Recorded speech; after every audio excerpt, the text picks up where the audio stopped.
South Delhi पत्रकार संघ के साथ दीपावली मिलन समारोह का भव्य आयोजन। संगम विहार के मंगल बाजार रोड में स्थित दिल्ली स्टडी ग्रुप कार्यालय में साउथ दिल्ली पत्रकार संघ के साथ दीपावली मिलन समारोह का आयोजन किया गया।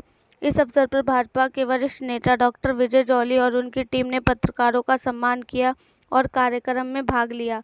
डॉक्टर विजय जॉली जी ने राजनारायण मिश्रा जी का स्वागत किया।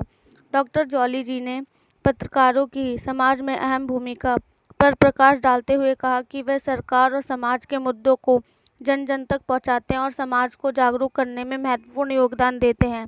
उन्होंने संघ को अपना समर्थन देने का आश्वासन दिया और सभी पत्रकारों को दीपावली की शुभकामनाएं दी।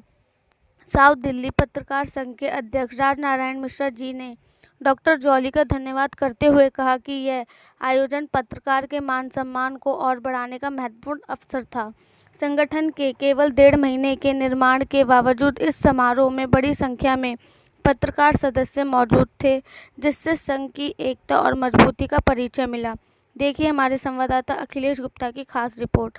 संसार 24x7 न्यूज़ दिल्ली के द्वारा मुझे नहीं लगता दिल्ली की जनता सहन करेगी। सर, जैसा कि आप नेशनल ट्रिब्यूनल एजेंसी पर जो दोष आरोपण कर रहे हैं वो कहाँ तक उचित है, क्योंकि वो सेमी न्यायिक संस्था है, उसने अपना एक न्याय दिया है और पानी की आपूर्ति कराना दिल्ली सरकार का काम है, केंद्र सरकार का काम है। अगर कोई भी प्राइवेट संस्थान या व्यक्ति अगर पानी का दोहन करता है और उसको बेचता है तो ये तो उचित नहीं है ना। ये तो एक प्रकार का वो पानी का दोहन हो गया और वो साजिश हो गई। अगर आप उसका सपोर्ट कर रहे हैं तो ये क्या ठीक कह रहे हैं आप? और दिल्ली में बीजेपी की सरकार है, आप भी बीजेपी के कार्यकर्ता, आप दिल्ली की सरकार को बचाने के लिए बात कर रहे हैं। क्या सरकार का दायित्व नहीं है कि वो पानी का संसाधन वो जुटा के लोगों को उसको पिलाए, ना कि आप? जी, आपने बहुत अच्छा प्रश्न किया। मैं पार्टी के वाद विवाद में जाना नहीं चाहता था, लेकिन आपने प्रश्न किया तो मुझे उस प्रश्न का उत्तर देना होगा। दिल्ली में 15 साल तक कांग्रेस की सरकार रही। दिल्ली जल बोर्ड दिल्ली की मुख्यमंत्री दिवंगत आदरणीय श्रीमती शीला दीक्षित जी के अधिकार क्षेत्र में रहा और उसके बाद 15 साल तक दिल्ली में आम आदमी पार्टी की सरकार रही और दिल्ली जल बोर्ड भी आम आदमी पार्टी की सरकार के अधीनस्थ रहा। अभी 6 महीने जुम्मा 6 महीने बीत जाने के बाद, दिल्ली की सत्ता में काबिज होने के बाद भारतीय जनता पार्टी ने सबसे पहला काम जो हजारों करोड़ रुपए के लॉस के अंदर दिल्ली जल बोर्ड को आम आदमी पार्टी और कांग्रेस छोड़ के गई, उसको चुस्त और दुरुस्त करने का काम किया है।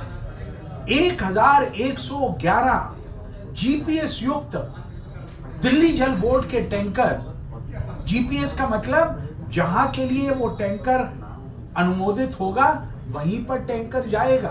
ये जीपीएस की प्रणाली पहले क्यों नहीं लागू की गई? क्योंकि लोगों से भ्रष्टाचार के माध्यम से पानी के वितरण के अंदर अनियमितताओं के चलते इस प्रकार के भ्रष्टाचार को पिछली सरकारों ने अनन फनन में इस मुद्दे को नॉन सीरियस ढंग से लिया है।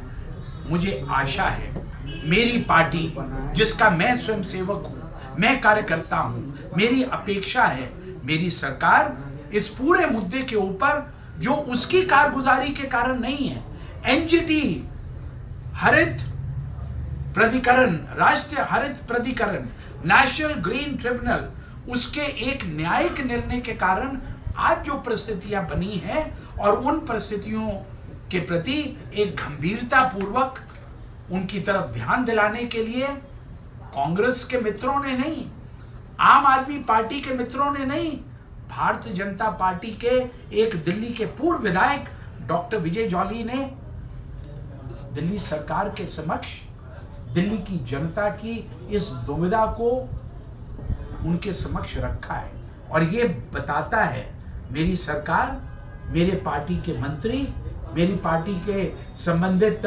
निकाय जो अब हमारे अधिकार क्षेत्र में आते हैं, मुझे लगता है इसके साथ जरूर न्याय करवाएंगे।